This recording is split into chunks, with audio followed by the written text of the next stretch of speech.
വസുദേവസുതം ദേവം കംസചാണൂരമർദ്ദനം ദേവകീ പരമാനന്ദം കൃഷ്ണം വന്ദേ ജഗദ്ഗുരും.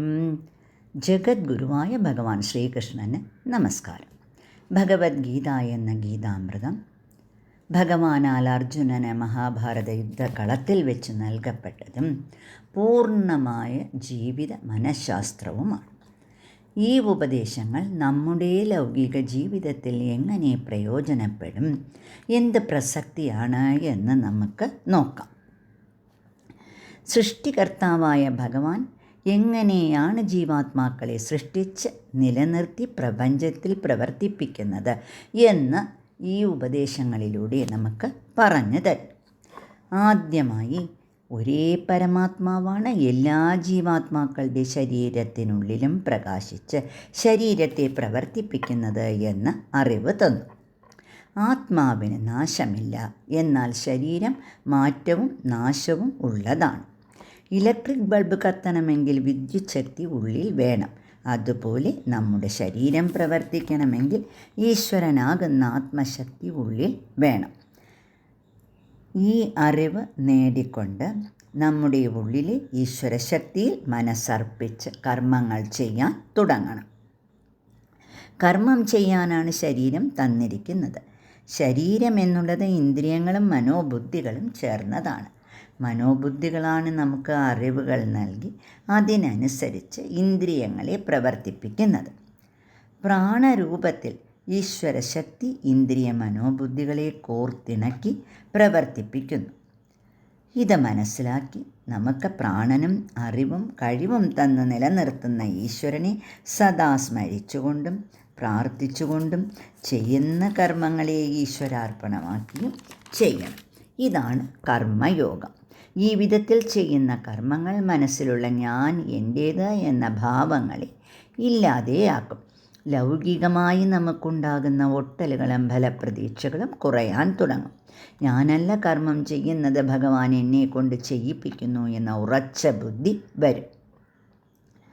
ഇങ്ങനെ മനസ്സിൽ ഈശ്വരനിൽ അർപ്പിച്ചുകൊണ്ട് ധ്യാനയോഗത്തോടുകൂടി മനസ്സിനെ ഏകാഗ്രമാക്കി ചെയ്തെന്ന കർമ്മങ്ങൾ ഈശ്വര പൂജയായി മാറും. സത്കർമ്മങ്ങൾ ചെയ്യുന്തോറും എല്ലാവരിലും പ്രകാശിക്കുന്ന ആത്മചൈതന്യത്തെ ഉണരാനും എല്ലാവർക്കും നന്മയുളവാക്കുന്ന കാര്യങ്ങൾ ചെയ്യാനും നമുക്ക് സാധിക്കും. ഇങ്ങനെ ഏകാഗ്രമായ മനോബുദ്ധികളിൽ ജ്ഞാനം പ്രകാശിച്ച് ഇന്ദ്രിയങ്ങളെ പൂർണ്ണമായി നിയന്ത്രിച്ച് ധാർമ്മികമായ പാതയിൽ നയിക്കും. ആത്മസംയമയോഗത്തിൽ എത്തിച്ചേരും. തുടർന്ന് കർമ്മയോഗികൾക്ക് ഭഗവാൻ കൂടുതൽ ഉപദേശങ്ങൾ വഴി അറിവ് നൽകുന്നു. നമ്മെ ചുറ്റിലും കാണുന്ന പ്രപഞ്ച വസ്തുക്കളെല്ലാം അപരാപ്രകൃതി എന്നും ഇവയെ സൃഷ്ടിച്ച് നിലനിർത്തുന്ന ഈശ്വര ശക്തിയെ പരാപ്രകൃതി എന്നും പറയുന്നു. ഈ രണ്ടും ചേർന്നതാണ് ജീവാത്മാക്കൾ. ജീവാത്മാക്കളുടെ ഉദ്ഭവ ലക്ഷ്യസ്ഥാനങ്ങൾ ഈശ്വരനാണ്. നമ്മിലെ ഓരോരോ ചെറിയ ചലനങ്ങളും അതിനുള്ള അറിവും കഴിവും തരുന്നത് ഉള്ളിലെ ഈശ്വര ശക്തിയാണ്. നാം എല്ലാവരും ഇതിനെ മനസ്സിലാക്കാതെ ശരീരമാണ് നാം എന്ന ഭാവത്തോടെ ഭഗവാന്റെ മായാശക്തിയാൽ സത്വരജ തമോ ഗുണങ്ങൾക്കടിമപ്പെട്ട് ലൗകിക വിഷയങ്ങളിൽ മോഹിതരാകുന്നു. കർമ്മയോഗത്തിലൂടെ ഉള്ളിലെ ഈശ്വരശക്തിയെ ജീവാത്മ ചൈതന്യത്തെ അറിയുന്നവർ ധ്യാനയോഗത്തിലൂടെ ഈശ്വര സ്മരണത്തിലൂടെ ഉള്ളിലുള്ള ശക്തിയെ അറിഞ്ഞ് ത്രിഗുണങ്ങളെയും അതിന് കാരണമായ മായയെയും മറികടന്ന് ആത്മശക്തിയെ അനുഭവിച്ചറിയാൻ യോഗ്യരാകുന്നു. ഇതാണ് ജ്ഞാനവിജ്ഞാന യോഗം. തുടർന്ന് പരമാത്മാവ് ഈ പ്രപഞ്ചത്തിലെ എല്ലാം താൻ മാത്രമാണെന്ന് പറഞ്ഞു തരും.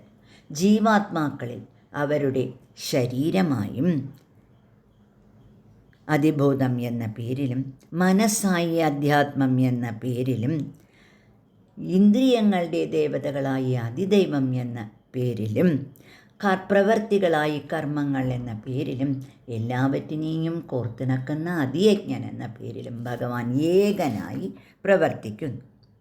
ഈ അറിവ് നേടി മനസ്സ് ഭഗവാനിൽ പൂർണ്ണമായും ഉറച്ചു കഴിഞ്ഞാൽ നമുക്ക് മനഃശുദ്ധിയും ആത്മശക്തിയും നേടി തപസ്വികളായി തീർന്ന മരണസമയത്തും ഈശ്വര സ്മരണയോടെ ശരീരം ത്യജിക്കാൻ സാധിക്കും. അക്ഷരമായ ബ്രഹ്മത്തെ ഇങ്ങനെ അറിയുന്നവർ പരമഭക്തനായി തീർന്ന് ലോക നന്മയ്ക്ക് വേണ്ടി കർമ്മങ്ങൾ ചെയ്യാൻ തുടങ്ങും. ഇങ്ങനെ ചെയ്യുന്ന മാനവസേവ മാധവസേവയാണ് എന്ന് അവർ അറിയുന്നു.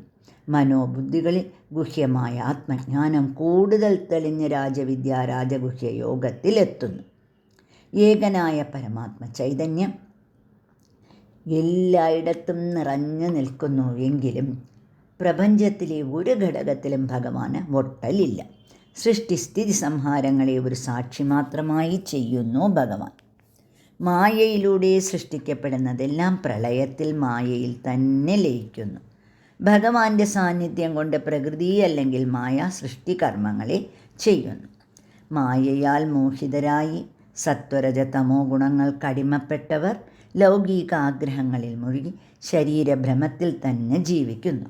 സകല കർമ്മങ്ങളും ഈശ്വരപൂജയായി ചെയ്യുന്ന കർമ്മയോഗികൾ പ്രപഞ്ചം മുഴുവൻ നിറഞ്ഞ പരമാത്മാവിനെ കുറിച്ച് ജ്ഞാനം നേടി ലൗകിക വിഷയങ്ങളിൽ നിന്നും പൂർണ്ണമായി പിന്തിരിഞ്ഞ ഏകാഗ്രമായ മനോബുദ്ധികളോടുകൂടി കർമ്മങ്ങൾ ചെയ്ത് കർമ്മബന്ധങ്ങളിൽ നിന്ന് മോചിതരായി മുക്തി പ്രാപിക്കുന്നു.